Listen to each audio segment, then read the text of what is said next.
विशेषकर आप ये देखिए कि मोदी जी जो वादा करते हैं वो निभाते हैं। मोदी की गारंटी ही पूरी गारंटी है, वादों को पूरा करने की गारंटी है।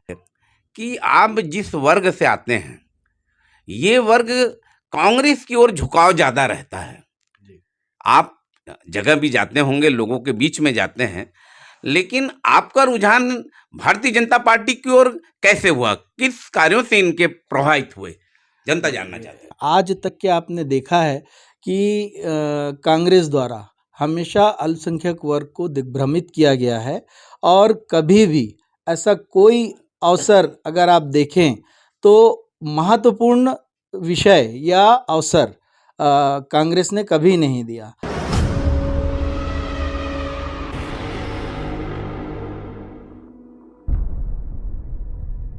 जय जोहार छत्तीसगढ़। आप मन देखा तो न्यूज़ 72 आज इंजीनियर मखमूर इकबाल खान प्रदेश अध्यक्ष हैं भारतीय जनता पार्टी के अल्पसंख्यक मोर्चा के अध्यक्ष हैं, और आज हम उनके ऑफिस आए हुए हैं उनसे रूबरू होने। सबसे पहले न्यूज़ 72 में खान साहब आपका स्वागत। बहुत धन्यवाद नायक जी कि आप ने ये अवसर दिया मुझे कि मैं अपनी बातें, अपनी सरकार की बातें, सभी विषय आपके समक्ष आपके इस न्यूज़ 72 चैनल के माध्यम से कर सकूं। इंजीनियर साहब, आप कितने समय से पार्टी से जुड़कर काम कर रहे हैं, और आपके राजनीतिक सफर के बारे में जनता जानना चाहती है, क्योंकि भारतीय जनता पार्टी ने हर मोर्चा के अध्यक्ष बनाए हैं, लेकिन मखमूर इकबाल खान जी को हम सिर्फ फ्लैक्स में देखते हैं, उनको बोलते अभी तक हमने नहीं सुना है। तो हम चाहते थे आपसे आकर आपके राजनीतिक सफर के बारे में बताएं, थोड़ा जनता जानना चाहती है। निश्चित रूप से देखिए, भारतीय जनता पार्टी से मैं स्टूडेंट था जब से जुड़ा हुआ हूँ, 1990-92 से। कुछ समय के लिए फिर मैं अपनी पढ़ाई इंजीनियरिंग के लिए बाहर चला गया। वो मेरा समय जो था उसमें निकल गया। आने के पश्चात यहाँ पर जब अपनी कार्य व्यवस्था, अपना व्यापार मैंने प्रारंभ किया तो कुछ समय उसमें दिया मैंने, पर लगातार हम भारतीय जनता पार्टी से जुड़े रहे।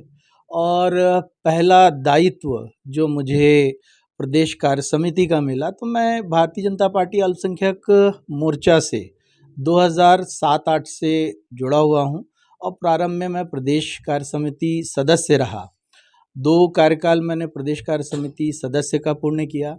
उसके पश्चात मुझे 13-14 में अवसर मिला, मैं भारतीय जनता पार्टी अल्पसंख्यक मोर्चा का रायपुर शहर का जिला अध्यक्ष बना, और वो कार्यकाल पूर्ण करने के पश्चात मुझे अवसर मिला, भारतीय जनता पार्टी ने मुझे अवसर दिया, प्रदेश कोषाध्यक्ष बना मैं, और उसके पश्चात मुझे फिर से अवसर मिला और मैं भारतीय जनता पार्टी अल्पसंख्यक मोर्चा में प्रदेश महामंत्री का दायित्व निभाया और लगातार पूरे प्रदेश का दौरा किया। और जो एक छोटा सा विषय आपने रखा कि मैं कैमरे में या इस तरीके का कोई विषय लेकर के दिखा नहीं व्यवस्था में, तो उसका कारण ये है, भारतीय जनता पार्टी अपने कार्यकर्ताओं को कब कहाँ कैसे रहना है ये सिखाती है। बहुत ही ऊर्जा लेकर के पूरे प्रदेश में दौरा करते हैं, जहां हमें अपने संगठन को मजबूत करना है वो कार्य करते हैं।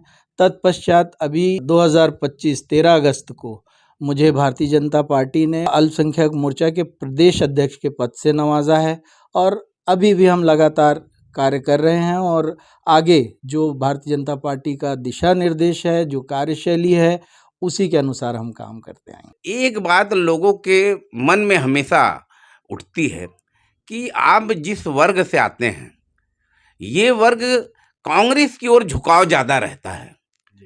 आप जगह भी जाते होंगे, लोगों के बीच में जाते हैं, लेकिन आपका रुझान भारतीय जनता पार्टी की ओर कैसे हुआ? किस कार्यों से इनके प्रभावित हुए? जनता जानना चाहती है। देखिए, भारतीय जनता पार्टी की रीति नीति, और जैसे आप जानते हैं कि हमारा स्लोगन है सबका साथ, सबका विश्वास और सबका विकास, इस माध्यम से लेकर के चल रहे हैं। आज तक के आपने देखा है कि कांग्रेस द्वारा हमेशा अल्पसंख्यक वर्ग को दिग्भ्रमित किया गया है, और कभी भी ऐसा कोई अवसर अगर आप देखें तो महत्वपूर्ण विषय या अवसर कांग्रेस ने कभी नहीं दिया। अब मैं आपको एक छोटा सा एग्जाम्पल देता हूँ कि 2014 के पहले आप देखें कि कितने मुस्लिम अल्पसंख्यक वर्ग की बात करूं और विशेषकर अल्पसंख्यक वर्ग में मुस्लिम्स की बात करूं, कि कितने लोग आईएएस आईपीएस बनते थे। और 2014 से लेकर के अभी तक के का अगर आप आंकड़ा देखेंगे तो कहीं पे कोई भेदभाव नहीं है। इवन अगर आप देखेंगे तो कश्मीर जैसे क्षेत्र से अभी हाल में ही कितने लोग आईएएस बने हैं। और कांग्रेस ने हमेशा तुष्टीकरण की राजनीति की और लोग जुड़े, क्योंकि प्रारंभ में जो उनका सिस्टम था, शिष्टाचार था, वो धीरे धीरे ख़त्म हो गया। उन्होंने कभी भी मुस्लिम को अग्रणी पंक्ति में नहीं रखा। उन्होंने उन्हें अवसर दिया तो सीधा सीधा मिस्त्री बनाने का, राजमिस्त्री बनाने का, पंचर बनाने वालों का, और शिक्षा की ओर कभी भी ध्यान नहीं दिया। अगर आप सच्चर कमेटी की रिपोर्ट्स भी देखेंगे तो आपको ये पता चलेगा कि किस तरीके से मुस्लिम्स के साथ में भेदभाव हुआ है और उनको क्या मिलना चाहिए था अवसर और उनको नहीं मिला। और सबसे विशेष बात आप देखिए कि भारतीय जनता पार्टी ने सम्माननीय राष्ट्रपति का पद जो है माननीय अब्दुल कलाम आज़ाद जी को दिया कि वो भारत के राष्ट्रपति बने। ऐसा तो उन्होंने कहीं पे भी, कांग्रेस ने ऐसा कोई अवसर मुस्लिम्स को नहीं दिया। भारतीय जनता पार्टी की रीति नीति और जिस तरीके की कार्यशैली है, मैं उससे प्रभावित होकर के प्रारंभ से ही अपने जीवन के राजनीतिक जीवन जब मैंने प्रारंभ किया तब से मैं भारतीय जनता पार्टी के साथ में जुड़ा हुआ हूं। और उस समय से लेकर के अभी तक के, और विशेषकर आप ये देखिए कि मोदी जी जो वादा करते हैं वो निभाते हैं। मोदी की गारंटी ही पूरी गारंटी है, वादों को पूरा करने की गारंटी है।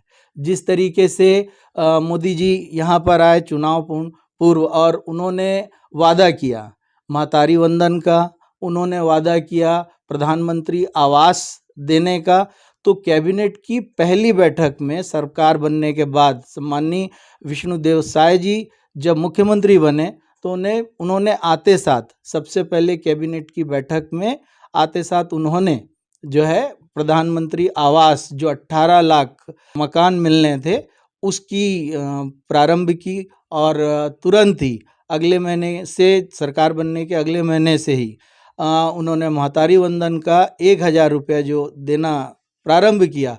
तो उससे जो विश्वास है वो बढ़ गया। और अभी अगर आप देखेंगे तो लगातार विकास का कार्य पूरे छत्तीसगढ़ में तीव्र गति से चल रहा है। कहीं मतलब आप देखेंगे तो अंतिम व्यक्ति तक के ये प्रयास हो रहा है कि जाए। अभी हाल का, अब जैसे आप जानते हैं कि ये जो कलाकार होते हैं उनको मासिक 3000 रुपये मिलता था और अब वो बढ़ कर के विष्णुदेव साय जी की सरकार ने उसको 5000 रुपये किया है। तो लगातार हर व्यक्ति की चिंता भारतीय जनता पार्टी करती है, चाहे वो ऊपर वर्ग का हो या नीचे निम्न वर्ग का हो, हर किसी की चिंता करके अंतिम व्यक्ति तक के पहुंचने का प्रयास करती है। लोगों में एक सोचते हैं कि वक्फ बोर्ड है आप लोगों का, वक्फ बोर्ड के अधिकारों पर कटौती ये सरकार कर रही है, कहते हैं, क्या है, थोड़ा आप बताएं विस्तार से। नहीं, देखिए, कोई भी किसी भी तरीके से वक्फ बोर्ड को तो बल्कि आज पावरफुल बनाया जा रहा है। आज जिस तरीके से समाज में मुतवल्ली लोग बैठे हुए हैं और चीज़ें अगर आप देखें, अगर आंकड़ों में जाएं तो लाखों हेक्टेयर भूमि जो है वक्फ की है और सेकंड लार्जेस्ट भूमि जो है वक्फ संपत्ति के रूप में है। वास्तव में अगर उसका सही उपयोग किया जाए तो आप ये देखिए कि अल्पसंख्यक वर्ग कहाँ से कहाँ चला जाएगा। सबसे बड़ी भूमि जो है रेलवे के पास में है, रेलवे अपना कार्य विस्तार करता है, उससे अर्निंग होती है। और हम अगर वक्फ के लिए कार्य कर रहे हैं, मतलब हमारा केंद्रीय नेतृत्व, केंद्रीय शासन के माध्यम से जो कार्य हो रहा है वो निश्चित रूप से अल्पसंख्यक वर्ग के हित में हो रहा है। यहाँ पर मैं बिल्कुल सहमत नहीं हूँ कि किसी भी प्रकार से मुस्लिम कम्युनिटी का नुकसान जो है इसमें होगा। 2 साल हो चुके हैं विष्णु सरकार छत्तीसगढ़ में काम कर रही है। उनके 2 साल के कार्यकाल को आप किस रूप में देखते हैं? बताइए।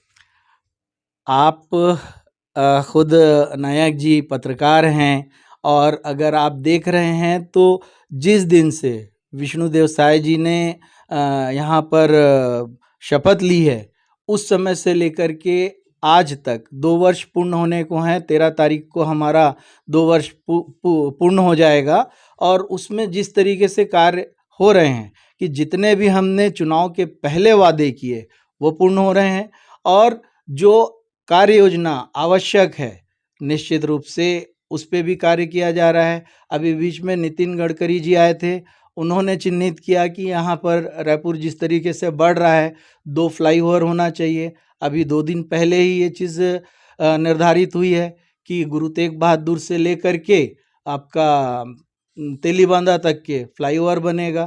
तो निश्चित रूप से अगर आप देखेंगे तो हर वर्ग में कार्य किया जा रहा है, चाहे आप उज्ज्वला गैस कनेक्शन की बात करें, आयुष्मान कार्ड की बात करें, प्रधानमंत्री आवास की बात करें, महतारी वंदन की बात करें। अगर कोई भी वादा हमने किया है भारतीय जनता पार्टी और डबल इंजन की सरकार ने, तो उस वादे को प्रॉम्प्टली हमने समय पे निभाया है।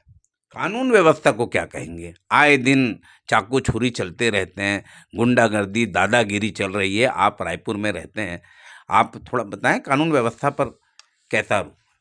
कानून व्यवस्था उसके लिए भी देखिए कार्य किया जा रहा है, और जो ये थोड़ी घटनाएं हो रही है उस पे भी मुझे लगता है कि पूरी तरीके से नियंत्रण आ जाएगा। छूट-फूट घटनाएं जिस तरीके की घट रही हैं निश्चित रूप से वो गलत हैं, और उस पे कानून व्यवस्था जो है अभी पूर्ण रूप से लागू हो जाएगी, और उस पे कार्य हो रहा है। मखमूर खान जी, आप स्वयं इंजीनियर हैं। सरकार ने अभी नई जमीन की गाइडलाइन जारी की है और जगह जगह धरना प्रदर्शन लोग कर रहे हैं। आपके अध्यक्ष महोदय को भी दुर्ग में घेरा गया था, उनको काले झंडे दिखाए गए थे, उनका विरोध हो रहा है। और कोई भी निर्णय जो होता है सरकार का, जनता कह रही है कि जनता के हित में होना चाहिए, लेकिन लोग हाहाकार मचाए। अभी हम आ रहे हैं यहाँ पर, जो इस कार्य से संबंधित लोग हैं, जमीन से संबंधित लोग हैं, व्यापारी वर्ग है, बहुत पीड़ित नजर आ रहा है। क्या कहेंगे? देखिए, पहले तो मैं इसमें विशेषकर आपको ये बताऊं, कोई परंपरा 8 वर्ष से लोग बोल रहे हैं कि भाई इस समय होना चाहिए। पिछले 8 वर्ष से जमीन के रेट में बढ़ोतरी नहीं हुई थी। हर चीज़ में अगर आप देखेंगे तो ग्रेजुअली हर चीज़ का, अगर हम दूध लेते हैं, चावल लेते हैं, दाल लेते हैं, तो हर चीज़ में ग्रेजुअली थोड़ा सा परिवर्तन आता है रेट्स में। इसमें निश्चित रूप से जैसा आपका कहना है, तो नई कोई चीज़ निर्णय लिया जाता है तो प्रारंभ में लोगों को लगता है कि अचानक ये क्या हो गया, उसको इजीली डाइजेस्ट नहीं कर पाते हैं। निर्णय हुआ है, और अगर आज का आप न्यूज़ देखेंगे तो माननीय विष्णुदेव साय जी ने भी इसको स्पष्ट किया है कि इसमें आदेश भी जारी हो गया है कि रेट को अगर कहीं पे ऐसा लग रहा है तो रेट पर पुनर्विचार करके उसको रिवाइज किया जाएगा। परंतु जो निर्णय सम्माननीय वित्त मंत्री जी ने लिया है वह उपयुक्त है, पर अगर उसमें कहीं कोई कमी बेशी रह गई होगी तो उस पर पुनर्विचार करके उसको रिवीजन किया जाएगा, ऐसा सम्माननीय विष्णुदेव साय जी ने अभी कहा है। आप जान रहे हैं, लोगों से सीधा सीधा ये समस्या एक जुड़ा हुआ है, बिजली बिल। भारतीय जनता पार्टी की सरकार आते ही बिजली बिल लोगों का जो 500 रुपये आया करता था, 2000 आ गया, 3000 आ, माने बहुत ज़्यादा बढ़ोतरी आ रही है। लोग बहुत परेशान हैं। क्या कहें? कहीं कोई निर्णय होता है, जैसे मैंने आपको पहले बताया, स्मार्ट मीटर लगने के बाद ही स्मार्ट हो गए हैं सब। बिजली बिल बहुत ज़्यादा बढ़ रहा है। देखिए कई सारी जगह ये समस्याएं भी थी, और अभी स्पष्ट कर दिया है 200 यूनिट बिजली बिल को माफ़ किया जा रहा है कि जैसे 400 यूनिट जलाते हैं आप, कंज्यूम करते हैं, तो 200 यूनिट जो है आपको फ्री कर दी जा रही है। तो मैं बताया आपको कि कोई निर्णय होता है तो कई बार की हित के लिए होता है, पब्लिक को थोड़ा सा समय लगता है, फिर उसको एब्जॉर्ब कर लेते हैं, निर्णय को मानते हैं, और निर्णय जो भी है सरकार सोच समझ करके ले रही है और निश्चित रूप से इसका लाभ होगा। और अभी जो कंज्यूमर को विषय आया है तो उसके लिए 200 यूनिट की बिजली बिल माफ़ की गई है। राजनीति में आप काफ़ी लंबे समय से जुड़े हुए हैं। राजनीति में किसको अपना आइडियल मानते हैं? देखिए, भारतीय जनता पार्टी में आइडियल वर्ड जो है वो सिर्फ़ और सिर्फ़ हमारे लिए माननीय नरेंद्र मोदी जी है। हम उनको आइडियल इसलिए मानते हैं कि वो अपना सब कुछ देश के लिए निछावर कर चुके हैं। ना वो जात-पात पे बात करते हैं ना कुछ। उन्होंने स्पष्ट किया कि मेरे लिए जो हैं मेरा धर्म जो है वो सिर्फ़ गरीब, महिला, युवा, ये सब मेरे धर्म है। इस धर्म को मानता हूँ और इन्हीं के लिए मैं पूरा कार्य करता हूँ और हमेशा देश हित में वो कार्य करते आ रहे हैं। तो उनसे बड़ा आइडियोलॉजी आपको नहीं मिल सकता, जिसको सिर्फ भारत देश ही नहीं, पूरी दुनिया के जो नेता हैं वो उनका वंदन कर रहे हैं, उनका स्वागत कर रहे हैं और उनकी रीति नीति को स्वीकार रहे हैं। मकबूल भाई, आपकी शिक्षा कहाँ से हुई है और किस सब्जेक्ट में आप ये ग्रेजुएशन किया? जी, डेफ़िनेटली। किस ब्रांच से? जी, जी, जी, जी। मेरी प्रारंभिक शिक्षा दीक्षा पहली से लेकर के 12वीं तक के तो निश्चित रूप से मैं रायपुर में पढ़ा। मेरा जो प्राथमिक शिक्षा थी वो नयापारा स्कूल में हुई। उसके पश्चात 6वीं से लेकर के 12वीं तक मैं government higher secondary school Raipur से पढ़ा और उसके पश्चात मैंने इंजीनियरिंग किया। और उसके बाद अगर आप चाहें, चूँकि मुझे पढ़ने का भी शौक़ था, तो मैंने बैचलर ऑफ जर्नलिज़्म भी किया, मैंने पीजी डीसीए भी किया, मैंने बीए किया, एमए किया। मतलब और मेरा जो मेन स्ट्रीम था मैकेनिकल इंजीनियरिंग, जो मैंने 1994 में मैंने कंप्लीट किया था। ये थे इंजीनियर मखमूर इकबाल खान जी है, प्रदेश अध्यक्ष हैं भारतीय जनता पार्टी के अल्पसंख्यक मोर्चा के। लोग एक मन में गलत विचार ठान के रखते हैं कि मुस्लिम वर्ग पढ़ाई लिखाई नहीं करता, उनसे अलग रखता है। मुस्लिम कहते ही लोगों के मन में एक अलग विचार आते हैं। हम आज इंजीनियर मकबूर इकबाल खान जी से मिल रहे थे, रूबरू हो रहे थे और उनसे हम सब सवाल किए। जितने भी सवाल किए उन्होंने परफेक्ट जवाब दिया। आप देख रहे हैं न्यूज़ 72, मैं हूँ हरिबंधु नायक।